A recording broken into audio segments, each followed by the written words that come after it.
اس سلسلہ مجددین کی پہلی کڑی ہے حضرت عمر بن عبدالعزیز رحمت اللہ علیہ، جنہیں ہمارے ہاں 5واں خلیفہ راشد بھی کہا جاتا ہے۔ ولادت سن 61 ہجری کی ہے، انتقال ٹھیک 40 برس کی عمر میں 101 ہجری میں ہو گیا۔ خلافت صرف 2 سال حضرت ابوبکر کی طرح، سن 99 ہجری سے 101 ہجری۔ خود یہ مروان بن حکم کے پوتے تھے۔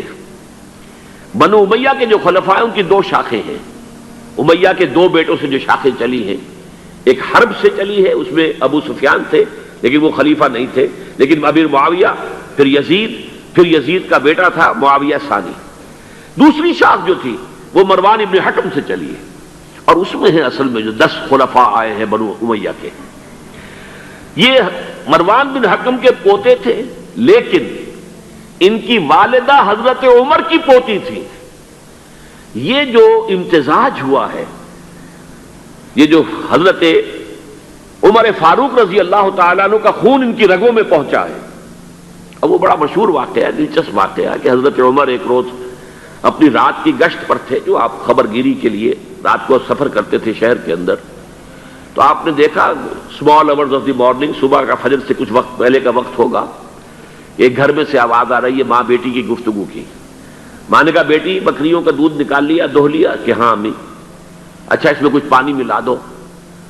انہوں نے کہا امی آپ نے سنا نہیں، خلیفہ نے منادی کرائی تھی کہ دودھ میں پانی ملانا غلط ہے، ہرگز کوئی پانی نہ ملایا جائے۔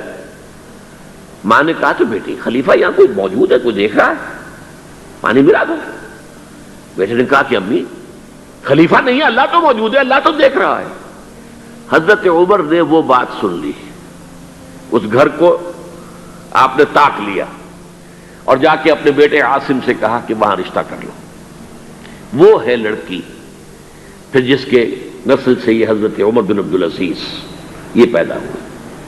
تو یہ در حقیقت پوتی ہے حضرت عمر فاروق کی، ان کی والدہ ام عاصم، اور یہ خود پوتے تھے مروان بن حکم کے۔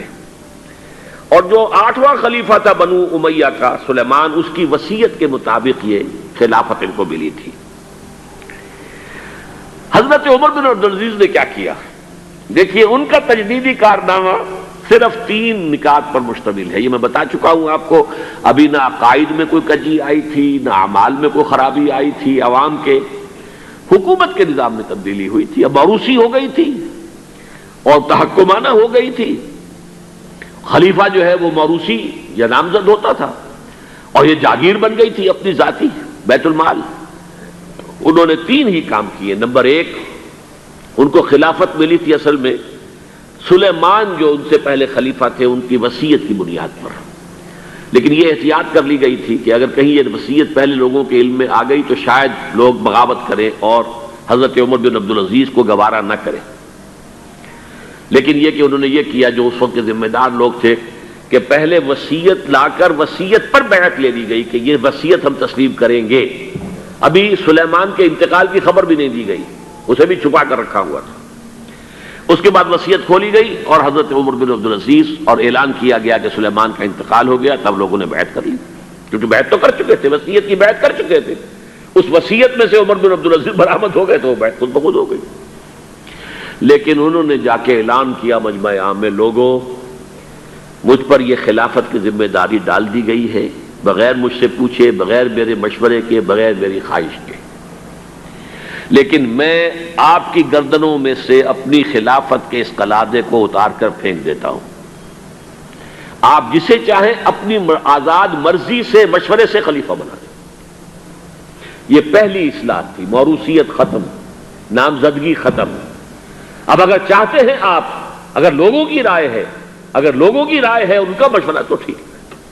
سب نے کہا بیک زبان ہم آپ پر راضی ہیں، ہم آپ ہی کو خلیفہ بنانا چاہتے ہیں۔ پہلی اصلاح تو یہ ہوگی۔ دوسرا کام یہ کیا، جتنی جاگیروں کے ڈاکومنٹس تھے، دستاویزات، وہ سب طلب کیے۔ خود اپنے گھر سے اپنی بیوی کے سارے زیورات، عبد الملک بن مروان کی بیٹی سارے زیورات بیت المال میں داخل کر دی۔ اپنی جاگیر سب سے پہلے اپنی جاگیر کو ختم کیا۔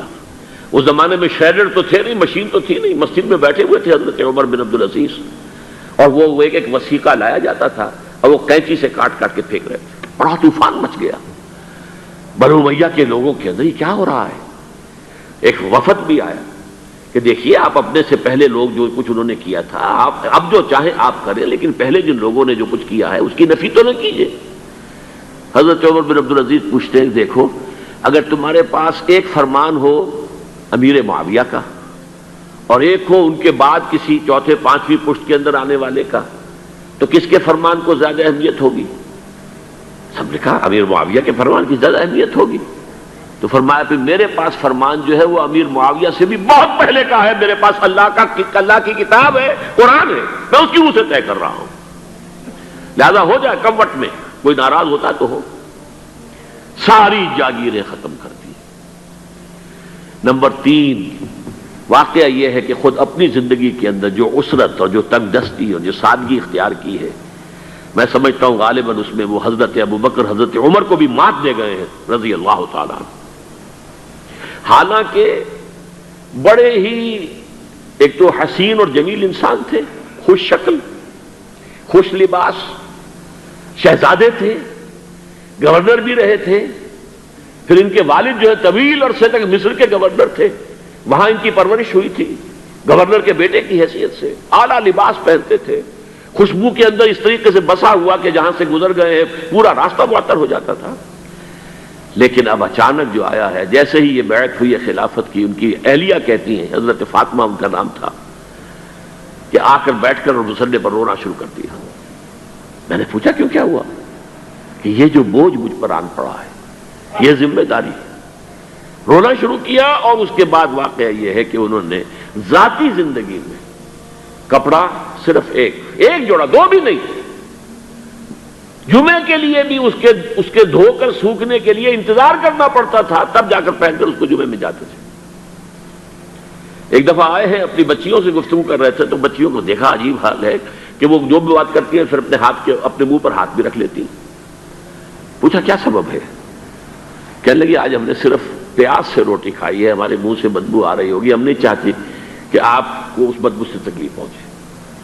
حضرت عمر رونے لگے، لیکن کہا انہوں نے کہ میری بیٹیوں کیا تم یہ پسند کرو گی کہ تمہیں دنیا کی نعمتیں ملے اور عیش ہو اور تمہارا باپ جہنم میں جائے؟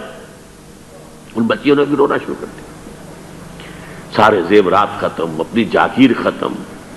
وہ آپ نے پڑھے ہوں گے واقعات کہ اگر چراغ بھی ہے رات کو سرکاری کام کر رہے ہیں تو وہ جو بیت المال کے تیل سے جو جلنے والا چراغ ہے وہ روشن ہے.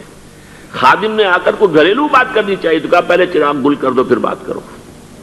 ذاتی بات ہو رہی ہو تو سرکاری جو تیل کا چراغ ہے وہ نہیں جلے گا، کہ اس سے پہلے ایک بہت خوش باش، خوش لباس، خوش شکل، بہت ہی ہر طرح کے ناز و نعم کے اندر پلا ہوا انسان، شہزادہ، اچانک بوجھ آیا ہے تو زندگی کے اندر انقلاب آ گیا. یہ ہے خلیفہ اول. خلیفہ خامس ان کو کہا جاتا ہے، خلافت راشدہ میں شامل کیا جاتا ہے. اور یہ ہے سلسلہ تجدید خلافت کی پہلی کڑی. اور اس کو ہم کہیں گے یہ تجدید کامل تھی، کیونکہ ابھی خرابی آئی ہی صرف نظام حکومت میں تھی، اسی کو آپ نے درست کر دیا. یہ دوسری بات ہے کہ یہ ایک بہت شارٹ لیوڈ رہی ہے، بات آگے نہیں چلی ہے، ان کو زہر دے دیا گیا، اس لیے کہ یہ بات زیادہ قابل برداشت نہیں تھی بنو امیہ کے پورے خاندان کے لیے، قبیلے کے لیے. انہیں گمان غالب یہی ہے کہ زہر دے کر جو ہے انہیں شہید کیا گیا ہے. لیکن بہرحال یہ پہلی کڑی ہے عمر بن عبد العزیز رحمۃ اللہ علیہ.